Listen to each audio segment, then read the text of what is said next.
he represents the mitten by way of Penn State. When Chapman gets to talking sports, the people can't wait, he represents the mitten. Be a true EMU, but cut Dennis in the fall, and his veins bleeding blue, they got respect around the state. When that light turns red, so don't sleep on these dudes, just invite your friends to cut your nap short and tip your cap for, and sit back for the Fith chapter.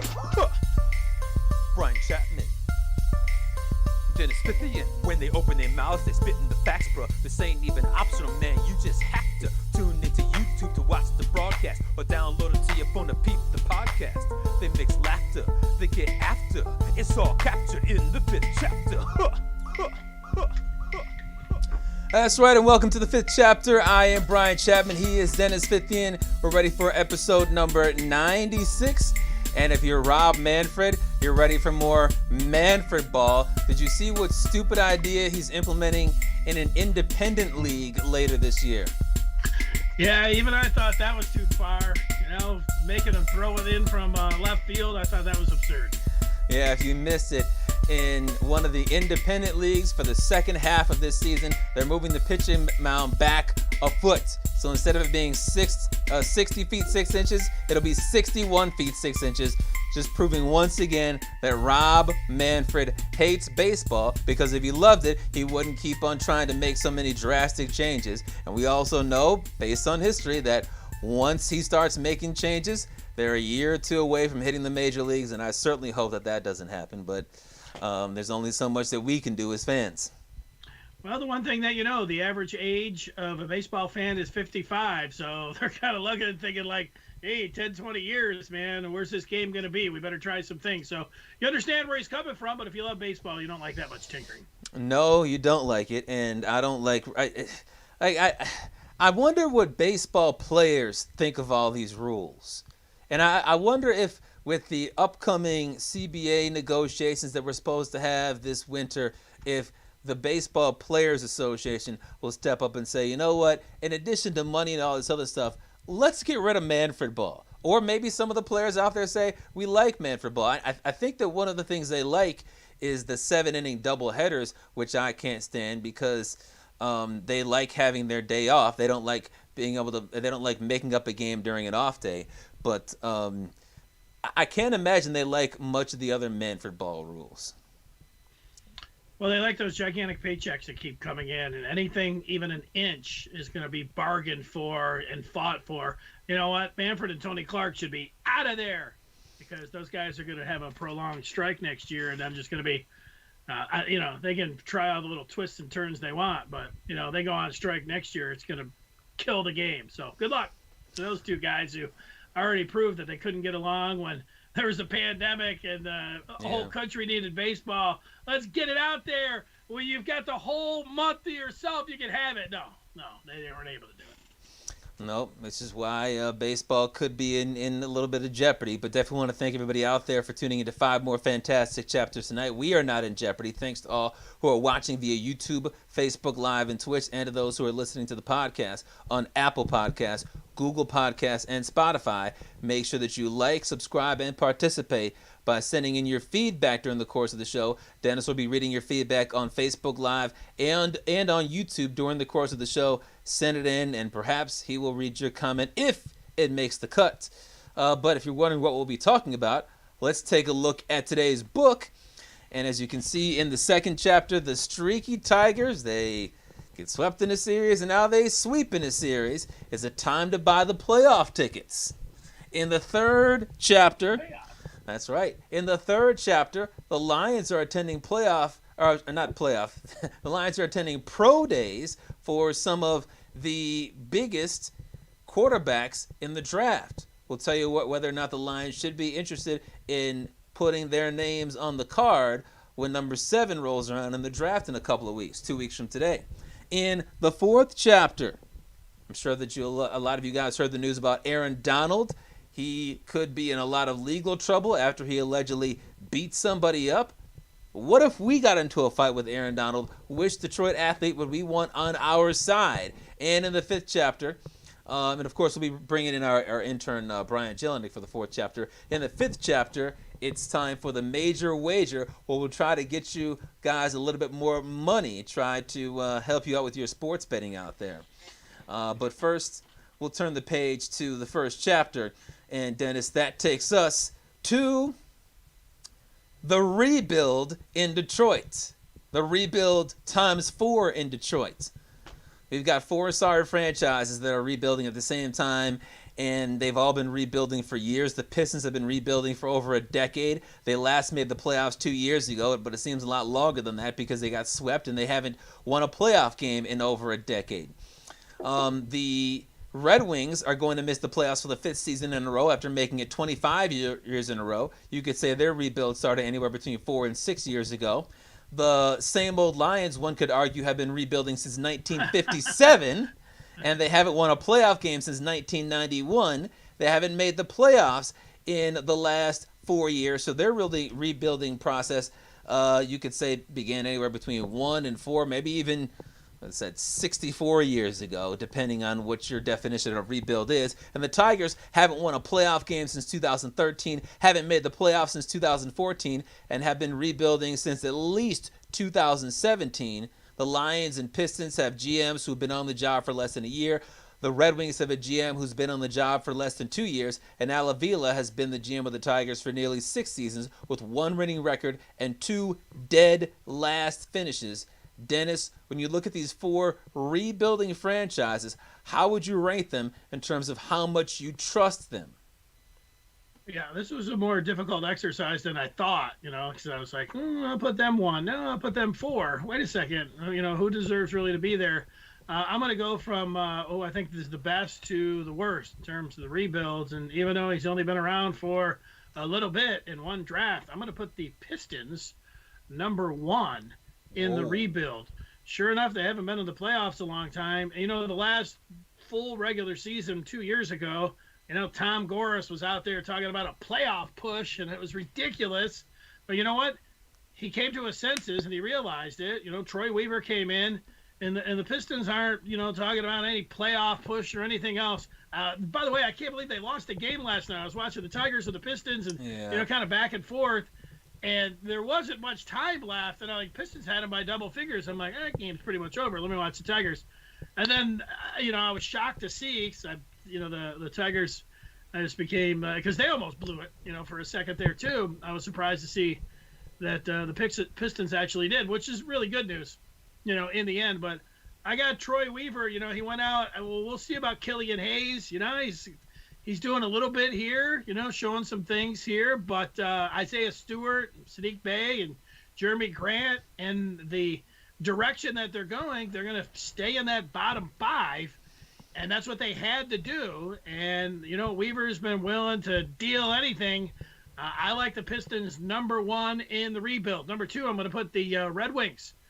If it wasn't Steve Yzerman there, I might put them further on down the list because this has been a real nasty team to watch, even with Yzerman here in year 2. But because Steve Yzerman has done it before, not that he's, because he's the great Red Wing and everything, you got to, separate that.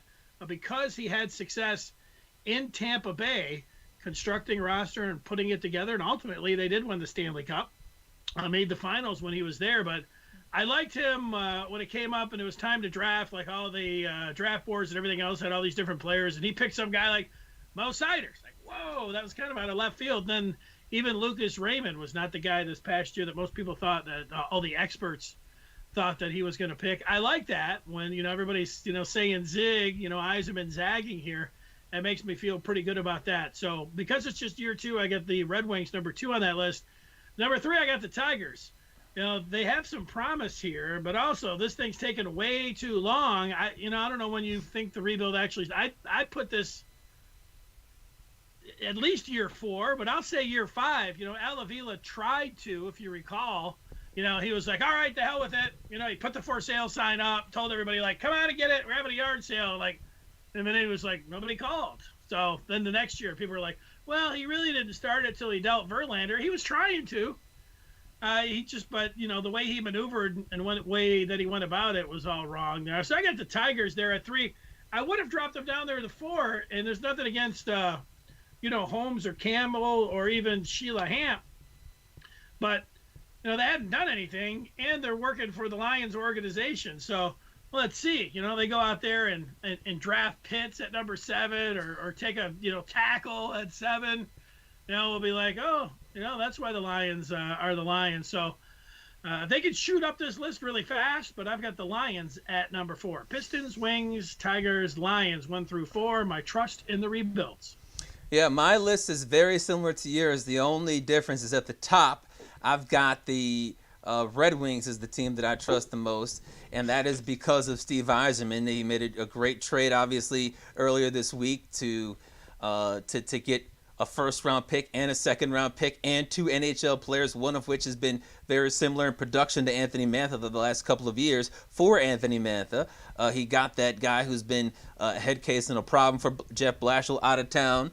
So, and they've got 12 games or whatever to decide whether they want to give Vrana an extension or to give him a new contract. And so I like that trade that Yzerman made, but it's mostly based on Yzerman's track record. The fact that, like you said, he built a Stanley Cup roster. They got to the Stanley Cup final, or they won the President's Trophy. Then the next year after he left, with that roster still intact, they won it all. So I like that. And also, some might not think this is a big deal, and I know the Red Wings are still terrible, but they made, I think, a pretty substantial improvement from last year being the worst franchise in all of sports, the worst franchise in hockey by a wide margin, to just being one of the club in the bad group. And if you look at the bottom 10 teams in the NHL, they're right there in the middle. So they're just an average bad hockey team, and when you're going from where the Red Wings were, that is significant improvement. And yes, there is a lot of hype about Mo Seider after a lot of question marks when he drafted him. Number 2, I'm going to have the Pistons, and I like that Troy Weaver accelerated the rebuild in that whirlwind week back in November when he made 21 or 22 deals between trades, free agency, and the draft. Killian Hayes obviously was the prize, or one of the big prizes, and he is not looking like a good lottery pick. He's had 2 double-digit scoring games in his 12-game career. He's only made 7 3-point shots. He's shooting under 33% from the field, not from three-point land, from the field, and even worse from three-point land. He's only played a couple games. Come on, you got to give him a break. No, because he doesn't have to be this bad. He doesn't have to be this bad. And on top of that, he suffered a major hip injury that forced him to miss 3 months. That's not good for him either. He's got 17 more games to prove to Troy Weaver that Weaver should not consider drafting Suggs or Cunningham. But so far, not looking so good. On the positive side, though, Grant is looking like a very good player with great value. Bay is making up for Hayes by setting the Pistons' rookie record already for threes made in a season.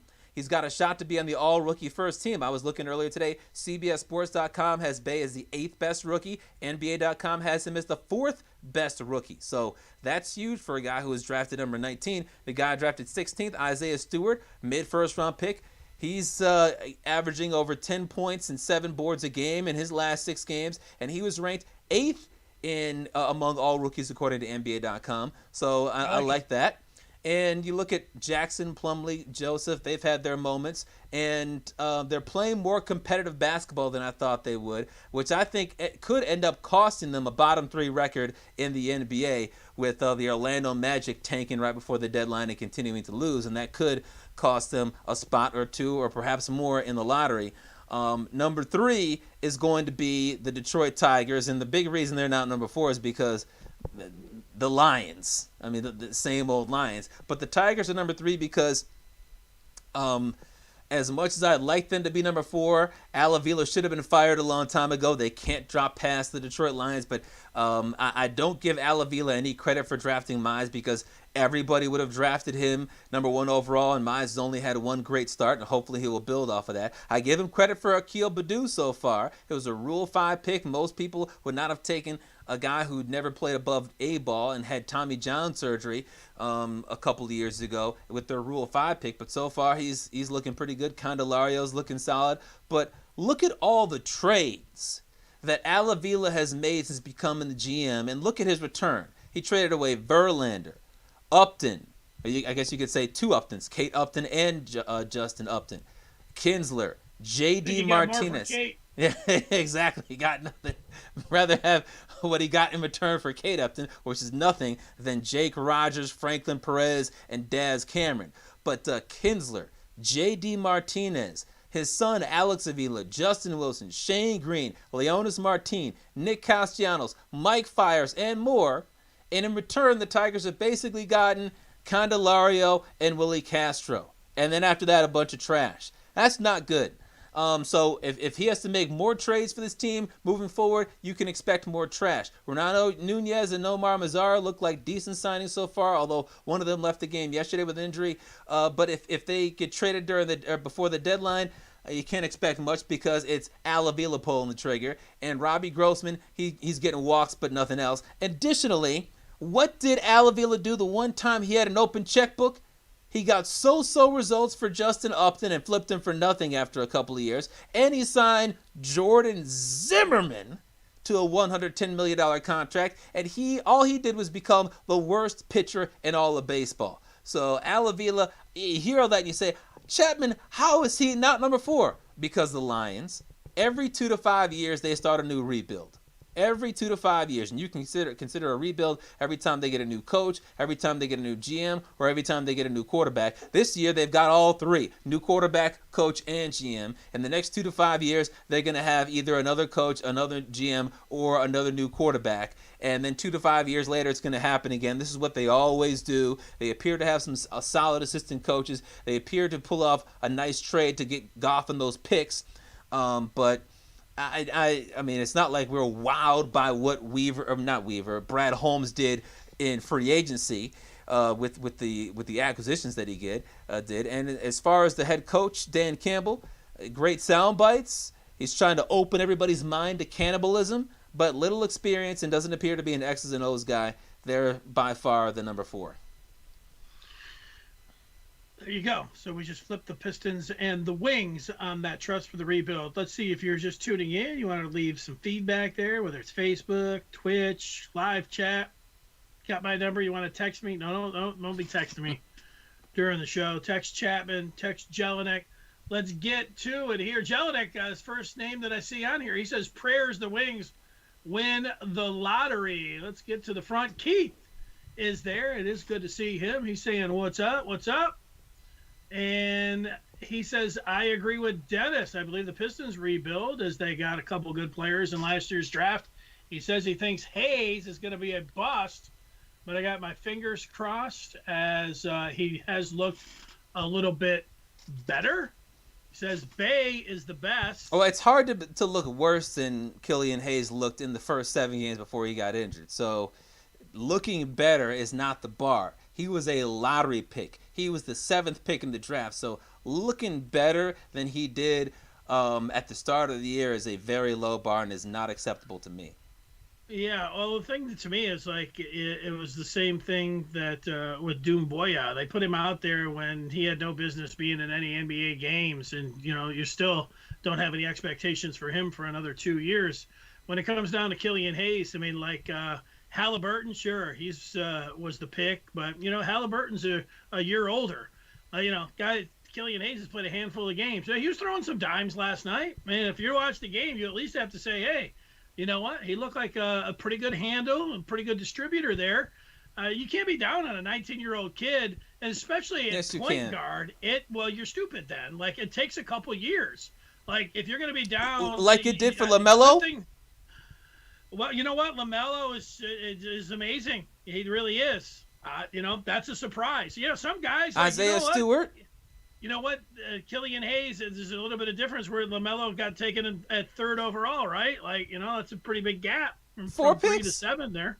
Yeah, well, 4 picks in the NBA. Go back and look, man. Usually you only have like a 2, 3, 4 player draft at the most where you're looking at it. Yeah, but ball is amazing. But for the most part, you better not expect a whole lot, especially from point guards. I'm just telling you, like you put all these thinking that Killian Hayes is like some finished product or putting a bust label on him.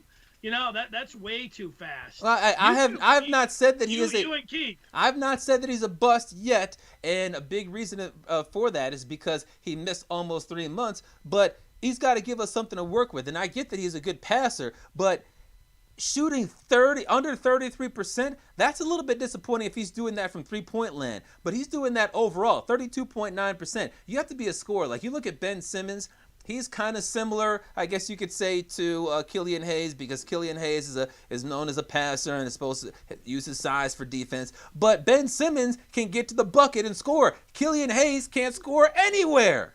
Ben Simmons was a #1 overall pick, dude. Come on. Well, I'm just saying that there's a comparison. Killian Hayes can't score anywhere. He's got to have some sort of scoring game. It can't just be, hey, Killian Hayes is going to pass it, because you know what? Everyone's just going to back off and say, all right, we got 4 on 5. Pass it to somebody now, Killian. He's got to have some offensive game that pertains to him scoring the basket. And sitting there with 5 points a game, that's not good enough for me.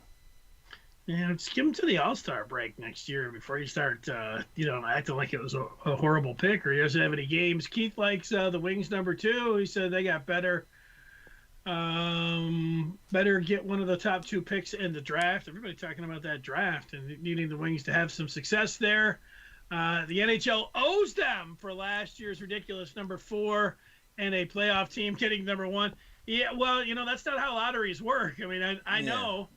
I play my cards right in poker all the time. Some guy today, had like a 20% chance. He spiked 2 diamonds on me. I was supposed to win that $6 pot, and no, I didn't. So it doesn't happen all the time, even when the odds are with you. And the lottery is not set so that you have a 99% chance to win. It's set so that if you have the #1 pick, you have better odds than anybody else. But odds are you're not going to get the #1 pick.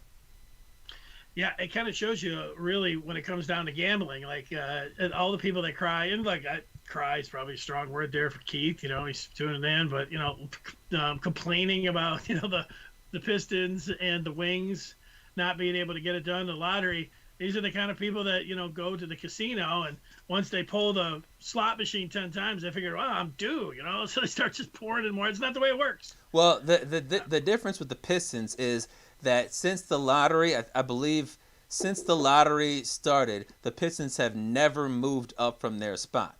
They got the Darko Milicic pick with the Memphis Grizzlies pick because that came via a trade, but they have never moved up. If they had the 7th worst record, then they got the 7th pick in the draft or worse. If they had the 12th worst record, it was the 12th pick in the draft or worse. They've never moved up into the top 3.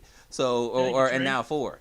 I don't know that it's rigged, but you have to figure eventually it's going to happen. Like, remember when the Chicago Bulls had a 1% chance to get the #1 pick in the draft, and they got the #1 pick and they got Derrick Rose? Wouldn't it be nice if the Pistons got that at some point? Because they've had so many times with a 5-6% chance to be in #1, or even just somewhere in the top 3 and now 4, and they never finish with a 3rd or 4th pick. They always stand pat and move back. At times I've sat around there in that simulator like everybody, hey, yeah, and sometimes it's like, wow, it took 8 times before I get the #1, or, it can happen. Keith, Al Avila is bad, not much better than Bob Quinn. Wow, Keith, that was the biggest indictment that you've ever had here on the show. Earlier he said he wanted Toppin. BP says, great show. Thank you, BP. You're and welcome. He says Hayes is too young to tell how he will pan out.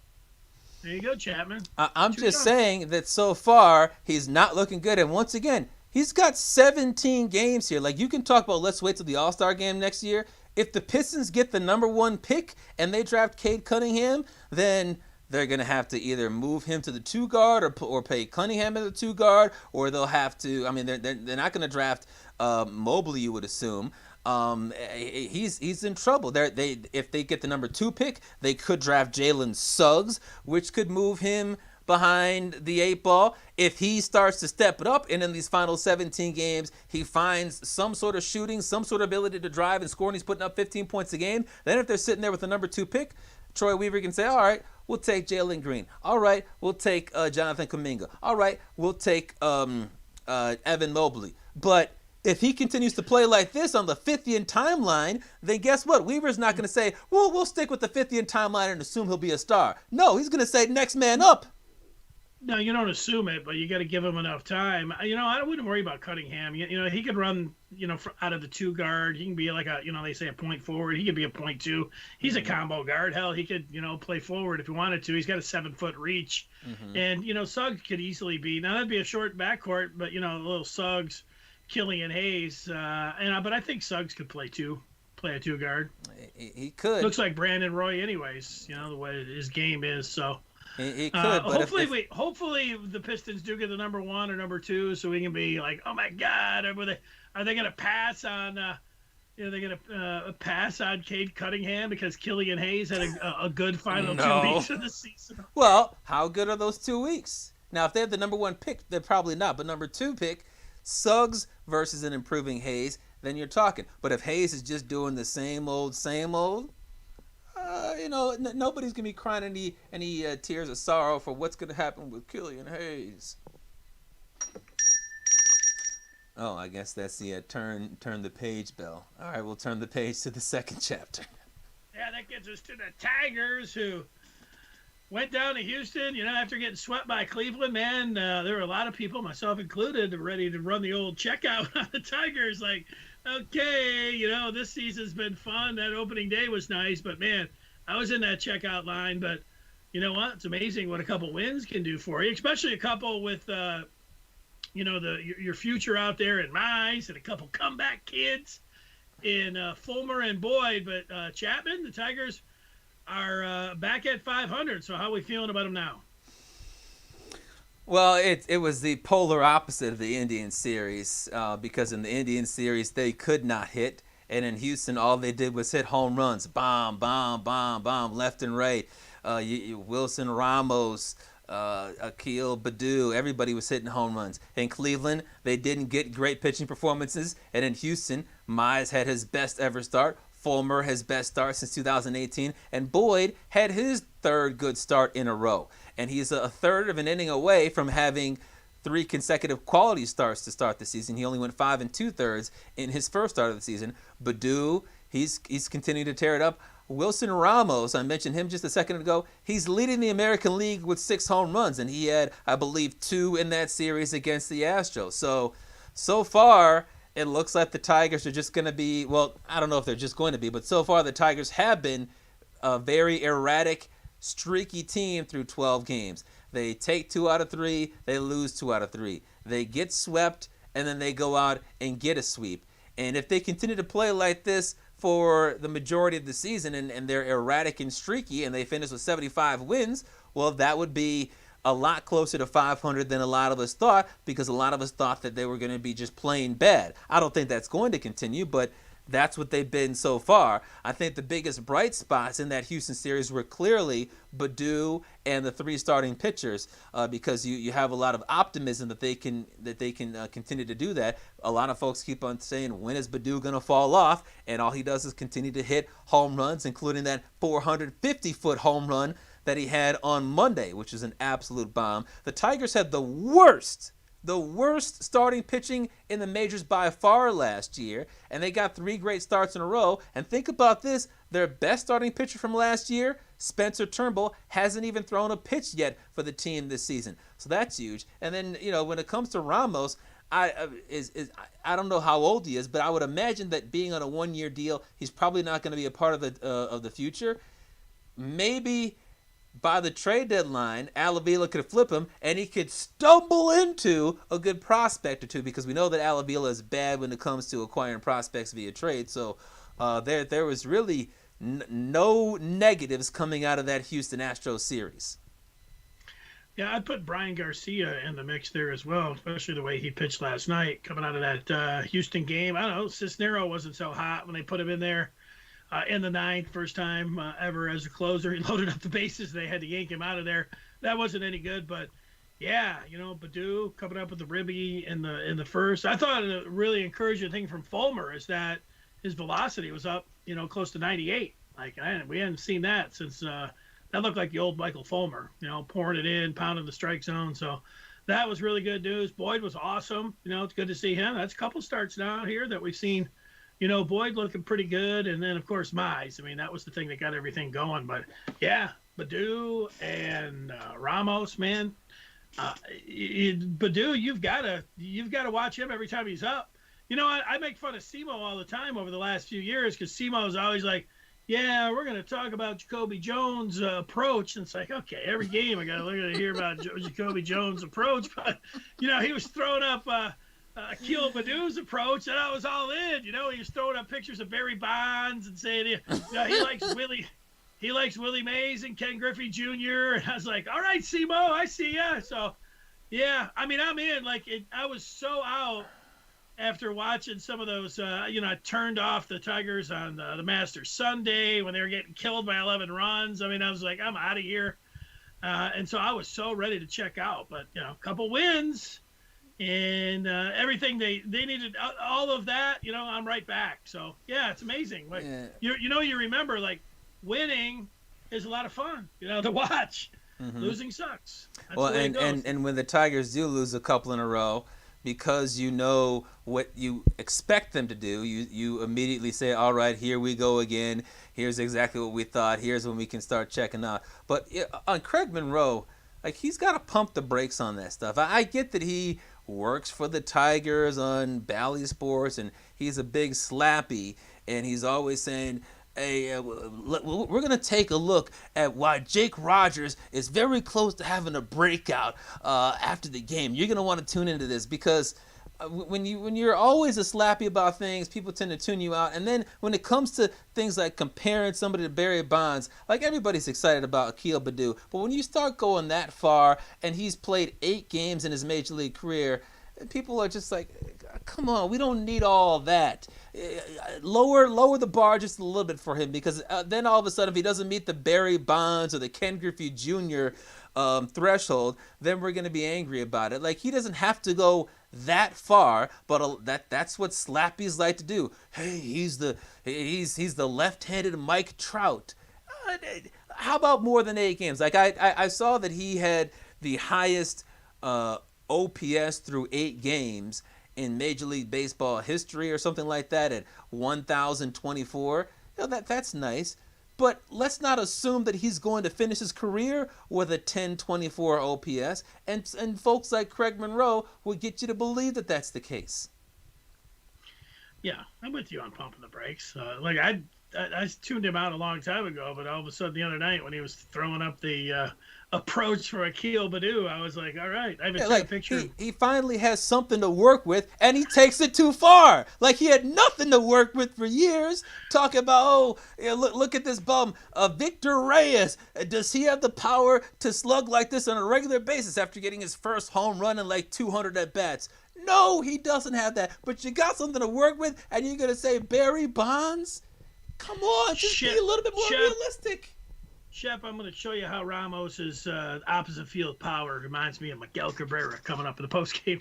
I know, that's the kind of things that he does. Let's read some of this feedback. Jelinek thinks at the 7th pick, you have to make an impact right away. Wrong. Let's go. Oh, gosh. Keith says, I know how the lottery works. I'm just saying it didn't make sense. A playoff team got the number 1 pick. It never happens in any other sport. That's fair. The Pistons got the number 2 pick, and the Golden State Warriors, who had that dynasty, they got the number 2 pick this past year. It happens via trade. Now, the NHL had that weird little lottery system in 2020 because everything was messed up in 2020. But, I mean, it's not the craziest thing in the world. Yeah, that was the pandemic lottery. That was a funky lottery. PB says I should have taken the over 67 with the Tigers. I thought it's 69.5, but yeah, I don't know about that. Remember last year they were 9-5, right? Something like that. Yeah, just wait. A little early for that. I'm taking Mobley if I get the number 2 pick. That's from Keith. Mize looked so good Monday. That was awesome to see. That's from Jelinek. Mm-hmm. The Tigers may have something brewing. That's from BP. Definitely Ramos is strong. And let's see, Fulmer figuring things out. He's got a question mark. Avila couldn't flip a coin. That's from Keith. He was happy to see Fulmer pitch well yesterday. I told you guys Boyd had a good chance to have a good year. Yeah, well, Keith, you and I thought that. Not Chapman. He was totally against Boyd. We'll see. Hope the pitching can keep the team winning. That is from BP. So there you go. All right, let's turn the page now to the 3rd chapter. And that takes us to the same old Lions and what they're going to do with that number 7 overall pick.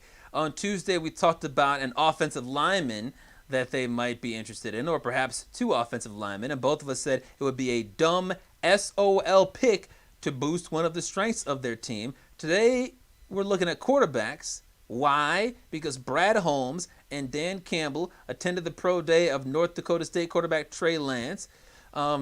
He could be on the board at number 7. Also, the Lions had multiple representatives at the second pro day for Deep South Buckeyes quarterback Justin Fields yesterday. Holmes and Spielman attended the first workout last month. Yesterday, when Dennis's all-time favorite media personality, Kirk Herbstreit, was asked about the same old Lions drafting a quarterback like Fields or Lance or Mac Jones at number 7, he said, quote, I don't think they can go wrong with any of those guys. I mean, Trey Lance, having a Goff there to help him learn under a guy that's a veteran would be very beneficial. I think Trey has a tremendous upside. Justin Fields, it'd be hard for me to pass on him at 2 personally because of what he provides as a player. And then if Mac Jones is sitting there, Mac Jones he's a surgeon. He probably, of all the guys as we sit here right now, probably because of the offense he's coming out of, he probably processes as quickly as anybody that's coming in or that's coming out in this draft. End quote. So, Dennis, what do you think about the Lions drafting a quarterback at number 7, especially with the Lions attending the pro days of Lance and Fields? Yeah, well, it's going to take a while. I always liked Kirk Herbstreit, but it's going to take me a while to take him seriously after the way he went after Michigan with the white flag comments. So, all right, Herbie, maybe a year or 2. However, if Justin Fields, I don't think he's going to be there at 7. I think he's going 3 to the 49ers. But if Justin Fields was somehow to fall in the Lions' lap at 7, I would urge Brad Holmes to write his name on the card and just run it on up there. That's what I'd want to take. You know what, Lance, what can I say? I know that I didn't see Aaron McNair when he was playing, back in the day, in the smaller division, or, Carson Wentz. I saw actually more than Carson Wentz than I've seen of Trey Lance. So I haven't seen a whole lot of him, but if the Lions scout him and they're just like, man, we just think he's just going to be great. I don't, I think they should just go with Fields there at 7, and if not, just orchestrate, a double or triple move back out of the first round to show this fan base that they're serious about accumulating picks and getting ready for at the earliest 2022, but probably 2023. And I'm all for that. So I'm hoping for a triple move back out of the first round or Justin Fields. I think if they make a triple move back and they accumulate the picks, I think that would be great. But I think what they're doing by attending these pro days is a very strong move by the new front office, by the new staff. I mean, both of these players are viewed as potential top 10 picks. Fields clearly deserves to be in the top 10. Don't know about Lance, especially because he didn't play last year, except for one game. The Lions could have both on the board for them, and I think that it makes sense for them to do their homework on both of these guys. I think they should probably, like I've been saying, not draft a quarterback for many reasons. But if one of them blows the scouts away at the pro day, the Lions don't want to say, well, we didn't see it. We were sitting at home watching Netflix. That wouldn't be a good look. It makes sense to do all your homework. Maybe the Lions have the same mindset as me, that they just acquired Goff. He's about to start that $134 million contract. Why would they draft a quarterback right now? But perhaps they go out and they see Trey Lance at the pro day and they say, yo, this dude is probably number 3 on our board. If he falls to number 7, we need to take him at number 7 overall because we're just so impressed with him in the interview and in the pro day workout. I think it's also great because it suggests the Lions are interested in the quarterback, even if they have no interest in actually drafting a quarterback, and that could lead teams to trade up if they think the Lions want a QB. A team like the Patriots, many folks think that they might trade up for a quarterback. A lot of mock drafts have the Patriots trading up.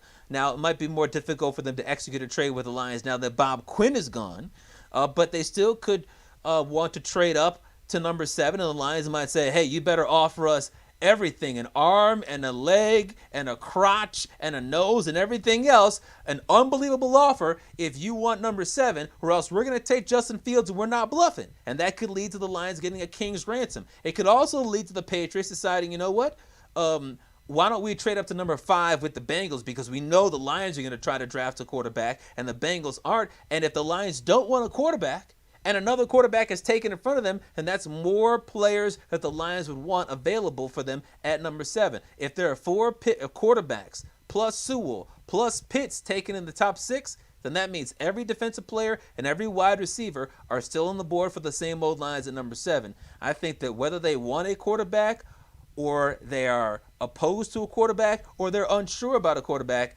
looking at Fields and looking at Lance makes sense. What else do they have to do before draft day? Head over to North Dakota, head down to Columbus, preferably without a Michigan license plate, and take a look at them. Yeah, smart move on the no license plate there. Yeah, you know how many times that when you hear some team talk about, well, we didn't even attend the pro days because we didn't want to know anybody. That stuff matters. You know, the teams are looking around to see who's there and what's going on. So, yeah, feign your interest even if you don't have any. That is a smart move. That is, different than what we're used to from the Lions. Let's go to the feedback here. BP says, let Goff work with the team for a few years. Can't be any worse than Stafford. SOL taking an offensive player. Need to go defense. Yeah, I don't. You know what? The whole thing with Goff, my thought here is they've got him for 2 years, and the Lions are not serious about winning until 2023. But because of Holmes' connection there, and because he has had some success in the past, I think some Lion fans are buying in. Like, hey, change of scenery. You know, maybe they'll be able to, get the old Jared Goff or have him fulfill, a 2-year project and all that. Let's see. Let him have. I don't have any expectations for Jared Goff. I think the Lions are going to be a 4 or 5 win team this year, and I think they'll be a 4 or 5 win team next year. It's 2023. That's why I keep hoping that they're taking their money and instead of restructuring like they did with Goff and pushing some of that money where it was going to be dead. I didn't like how they did that. I think they need to just keep getting the picks and going towards 2023. So, BP, good luck on. Well, I would just say that because I also don't believe that they have any promise for the 2021 season, it makes sense to not draft a quarterback and have him sit and waste one critical year of that cheap rookie deal. You might as well see if Goff is going to pan out. If he sucks like you say he's going to suck, then guess what? The Lions are a lock for a top 3 pick and getting their quarterback of the future in the 2022 draft. But if Jared Goff turns into the 4th best quarterback in the NFC and then he's able to back into the Pro Bowl despite not having any weapons, then guess what? You don't have to worry about acquiring a quarterback with your high draft pick in the 2022 draft or your multiple picks in the 2022 draft. And then all of a sudden you've got 3 years left of this Jared Goff deal and you've got yourself an established quarterback. And if Jared Goff turns into the quarterback that he was a couple of years ago when he makes the Pro Bowl, and you draft a quarterback at number 7, well, guess what? That number 7 drafted quarterback is not going to play. It would be a wasted pick. And then when you try to flip him, teams are going to say, well, we haven't seen him play except in like kneel down time or in the preseason. So we'll offer you a 3rd round pick and that's it. So I don't think it makes sense to just waste a pick if Jared Goff can be good. Yeah, well, there's a lot of presumptions there. The one thing that I think these GMs need to look at and what they know about is what you want is Justin Herbert, and that is getting a franchise quarterback that looks like he's going to be elite on a rookie deal where his cap number is only $7 million. Now, that's great.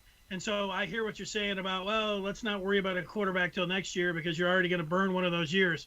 But still, the number one thing that you are going to have if you want to win in the NFL. It's not the quarterback on the rookie deal. It's nice. It's having an elite quarterback. That's the key. So whatever you do to get there, if the Lions I don't think they should take Trey Lance, but let's say they do, and he doesn't sit just this year, but he sits next year. Oh. But then by year 3, he's out there and, he's an elite quarterback. But you know what? They were winners there. It's about getting the elite quarterback. Yeah. Getting them on that cheaper deal is nice, but getting the elite QB is still the focus there. So if you're sitting there at 7 and you think Justin Fields, you watched that semifinal game against Clemson and you were just like, my God, we got to do everything we can to get there. And he's the one guy I'd consider. They've got him number 2. Let's say the Lions, just like all of them, they've gone through all their different scouts. They've come back with everything. They're putting their board together. They're just like, we love Fields. We got him at number 2. In front of even Zach Wilson. And so if they're sitting there at 7 and they just think he's a generational quarterback, which I can see how they can do that, well, then you take him, even though you know that you gave up you're paying whatever it is, $30+ million for Goff. You're thinking that, you know what, Goff can be the backup. And no, not this year, but the following year, if you get that elite QB. Keith says the Lions have never had a player like Parsons, but the only player I can think of is going way back was Michael Kofer, who was so underrated. Keith also saying Lions' best move is to trade down unless Fields or Trey Lance is there at 7. They could hopefully trade down a few picks and still get a top wideout and Micah Parsons. Keith, I think most Lion fans are thinking like you. I don't think they're thinking Lance, but I think there's at least enough that are saying, all right, Fields or trade back and hopefully still get one of the top wide receivers or a linebacker like Micah Parsons. I can see that. And I'm wanting to go even further back than that and punt right out of the first round. And by the Lions suggesting that they're interested in these quarterbacks, that makes it more likely that all the wide receivers, or perhaps all the wide receivers except for one, are on the board at 7. And if that's the case and they trade back a few slots, they still might get the second best wide receiver at number 9? I think that's where Denver is drafting, or somewhere in the early teens. Yeah, remember Peter Schrager? They had him going back to 14 and still getting Devontae Smith. Mm-hmm. And Justin Jefferson, I think, was in the 20s, and he was clearly the best wide receiver for a rookie last year. Yeah, Aaron Rodgers is saying, hey, maybe we should have moved up and got him instead of taking my eventual backup. Yeah. I'm going to Jeopardy. Exactly. All right. Yeah, let's turn the page now to the 4th chapter.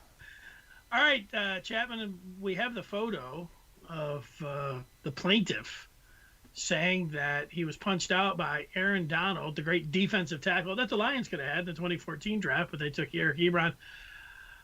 This guy says Aaron Donald sucker punched him, and we're going to put that photo up there for you. Yep, it's up there. Oh, I see it. Here he is. That's a nasty shiner. Yeah, he's not going to be opening his eyes for probably a couple of days. No. At least his right eye.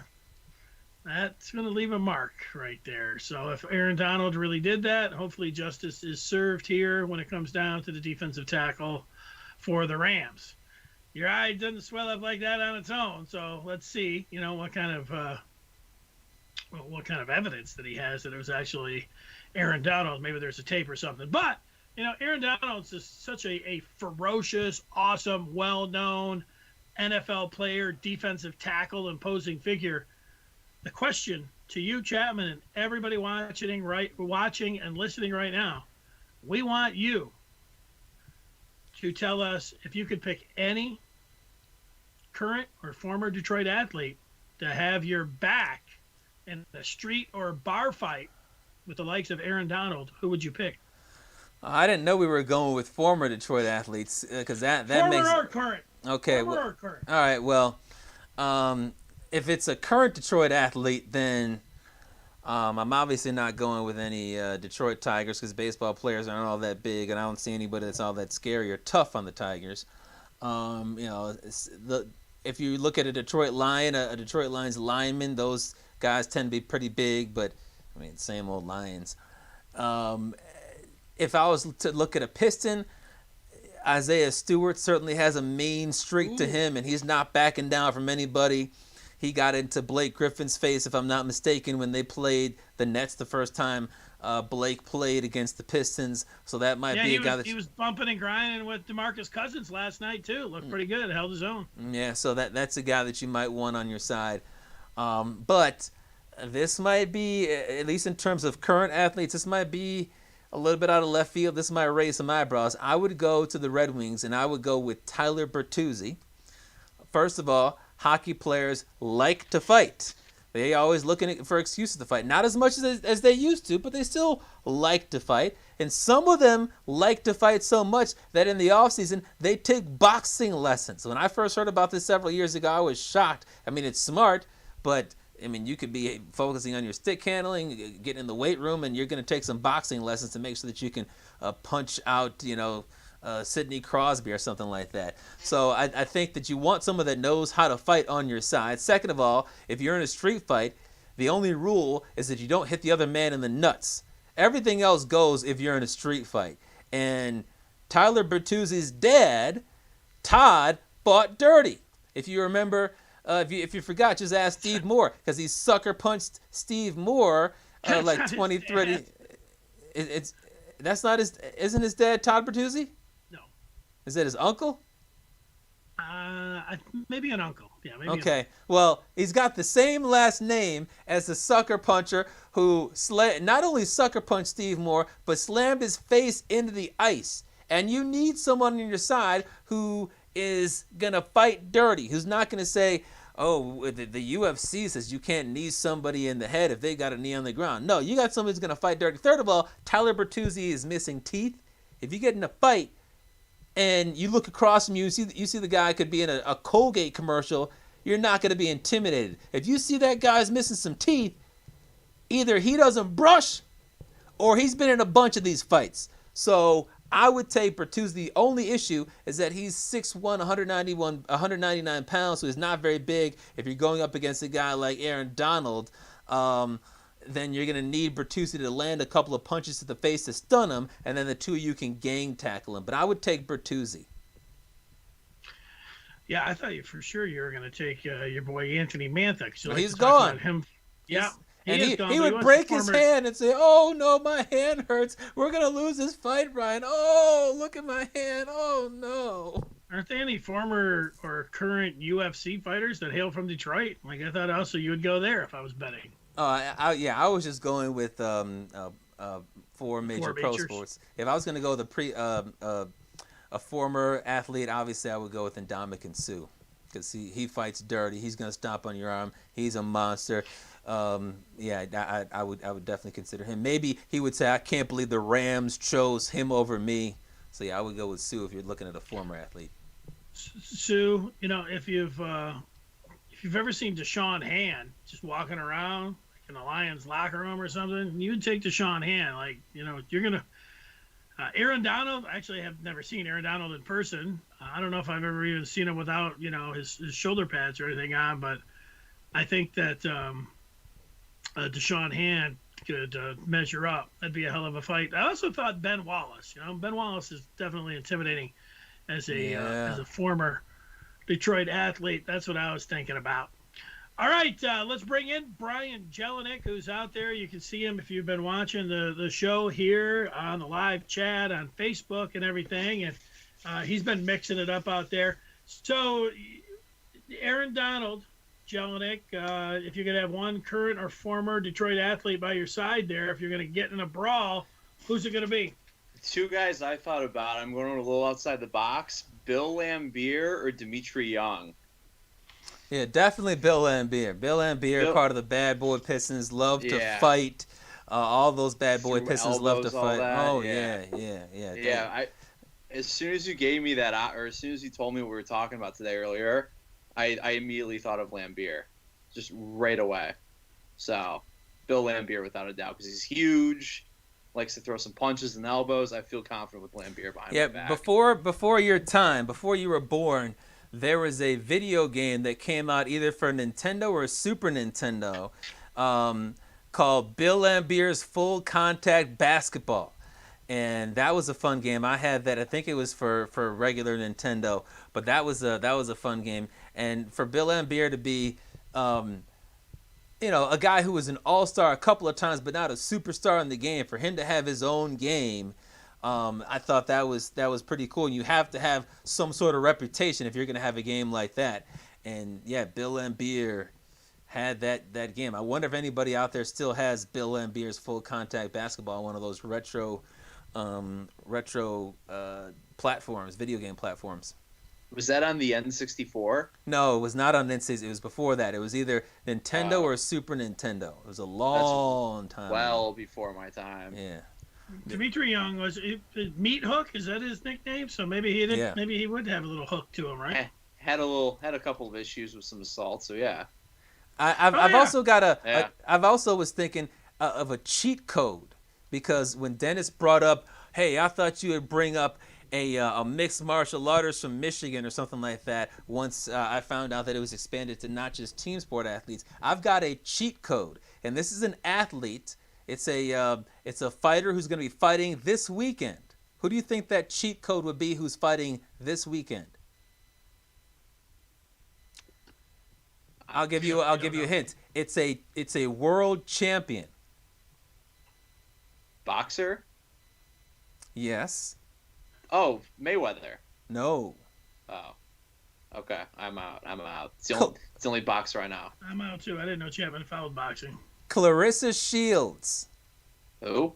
Clarissa Shields. She's a world champion boxer from Flint, Michigan, and this weekend she's making her MMA debut, and I would assume that Aaron Donald might be a little bit hesitant about touching a woman. So if you bring Clarissa Shields on your side and Aaron Donald's like, hey, I don't touch a woman, boom, boom, boom, boom, boom, he'd get knocked out by a woman. Yeah, Clarissa Shields has been around for a while, so I don't know. She's got to be in her close to 40, huh? No. She's in her 20s. Oh, is she? Okay, maybe I'm thinking of something else. All right, Jelinek, did you rank your the 4 rebuilds? Yeah, I did. I was back and forth with the Pistons and the Wings as well. I ended up going with Steve Yzerman and the Wings at number 1, just because Yzerman's done it before in Tampa, and he's the chosen one in the city of Detroit, and just he's making good moves, like the Mantha move, getting a first, a second-round pick. I can't remember the guy's name off the top of my head, but I love what he's doing. I just hope some of these draft picks hit, because we have so many in the next couple of years. And then I went to the Pistons because I love Troy Weaver's attitude of get rid of everybody. Anyone who's part of the SVG era, just get them out of town. So Troy Weaver at 2. The Hayes pick really hurts his credibility because Hayes has just been a dumpster fire for the 12 games he's been in. And that is the worst take you've had about waiting until next year's All-Star break. That's absurd. Ooh, so worst ever.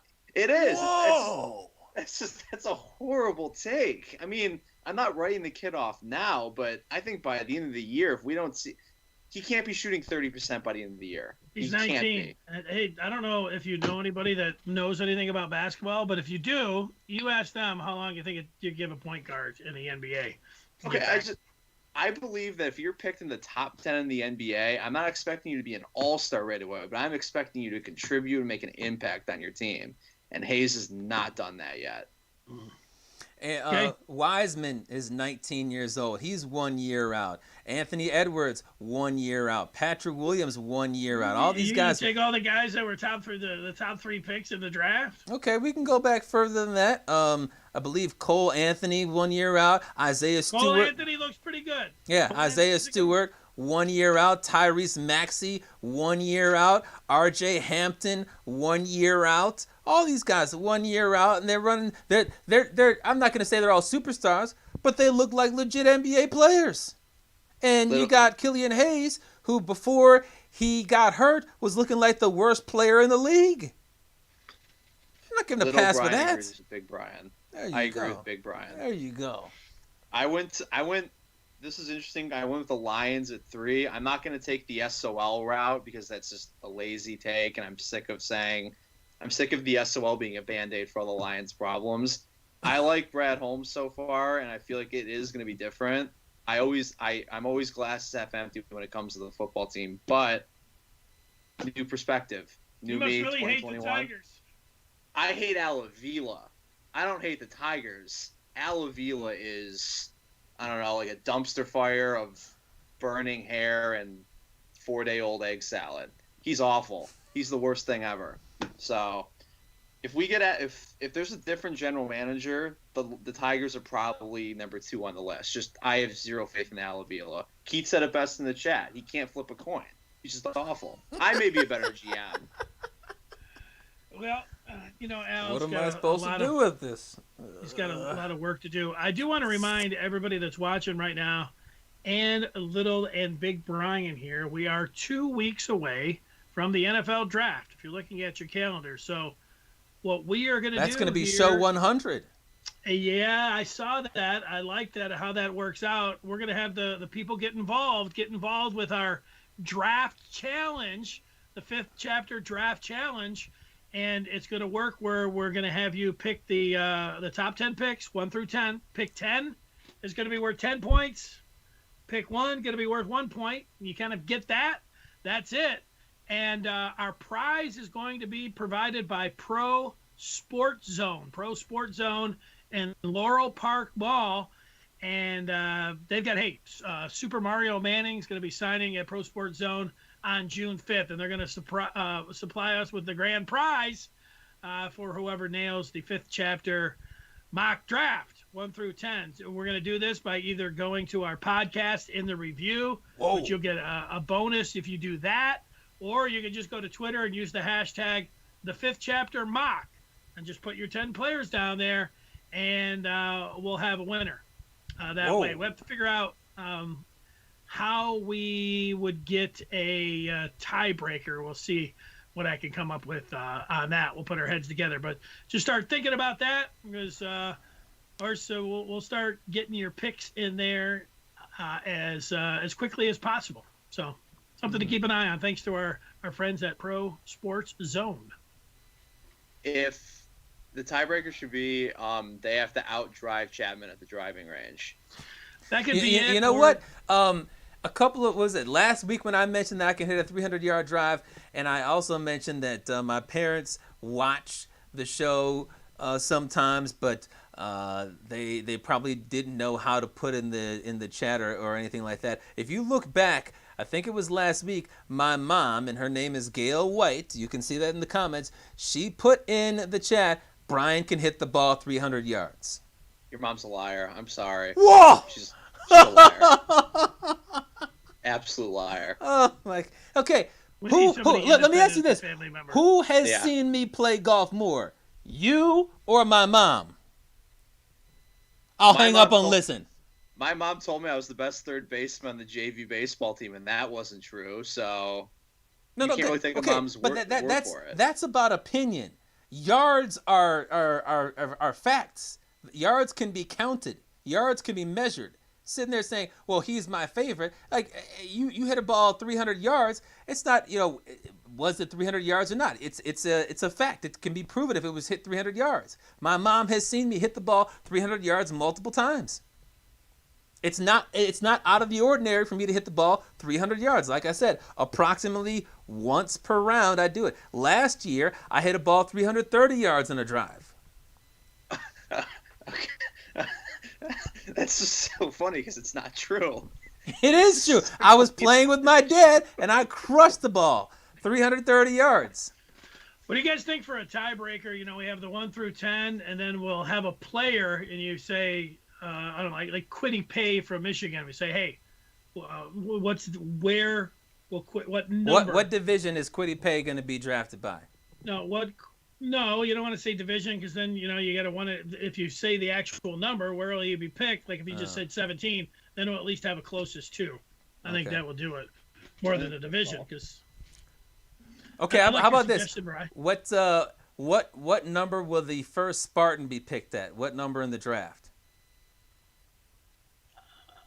I like that, because that's it gives it more of a range than Kwity Paye, who's likely to go in the first round. Yeah. All right, there's our tiebreaker, so we'll be letting you know about that all the way through here. All right, anything else, gentlemen?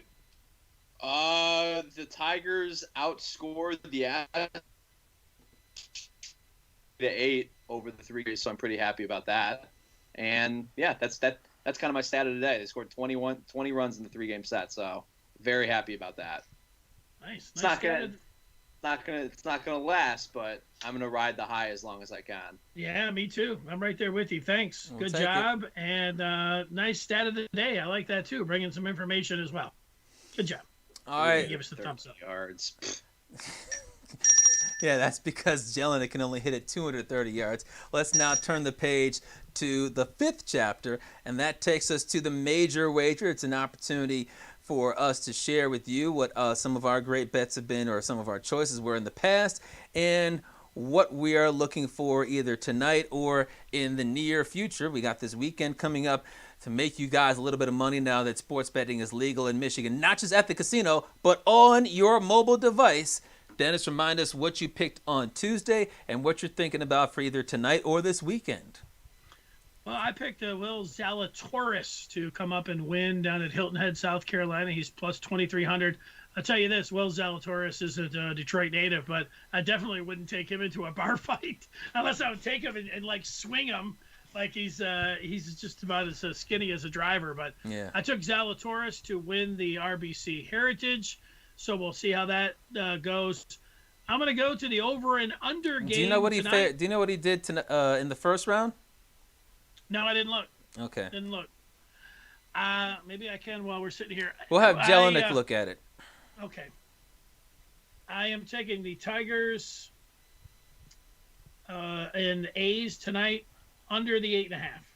Under 8.5 runs. So expecting a pitching duel between Sean Manaea and Tariq Skubal. Very interesting. All right.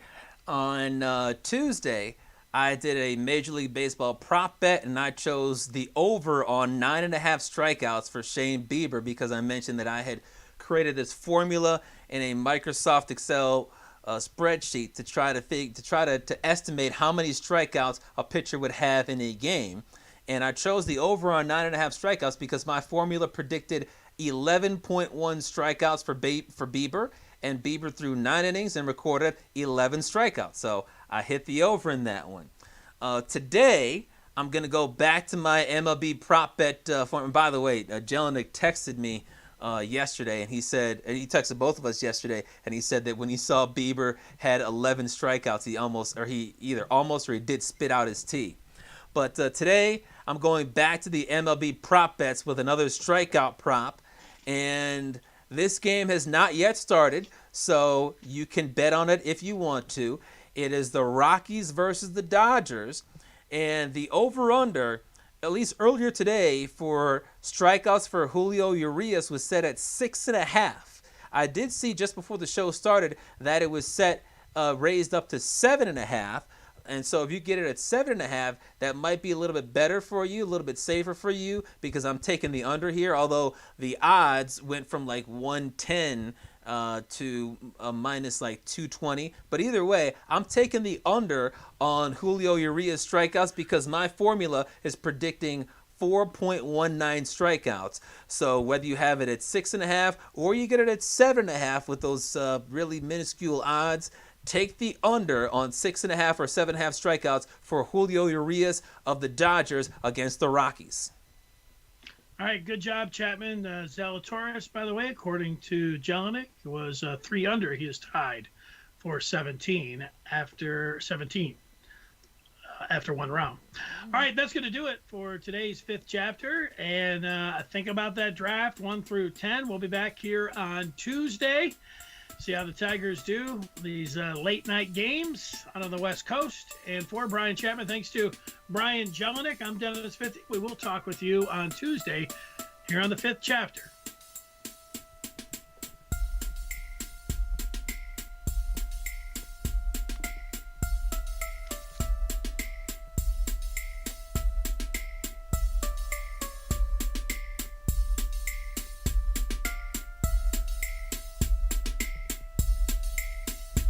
He represents the mitten by way of Penn State. When Chapman gets to talking sports, the people can't wait. He represents the mitten. Be a true EMU, but cut Dennis in the fall, and his veins bleeding blue. They got respect around the state. When that light turns red, so don't sleep on these dudes. Just invite your friends to cut your nap short and tip your cap for and sit back for the fifth chapter.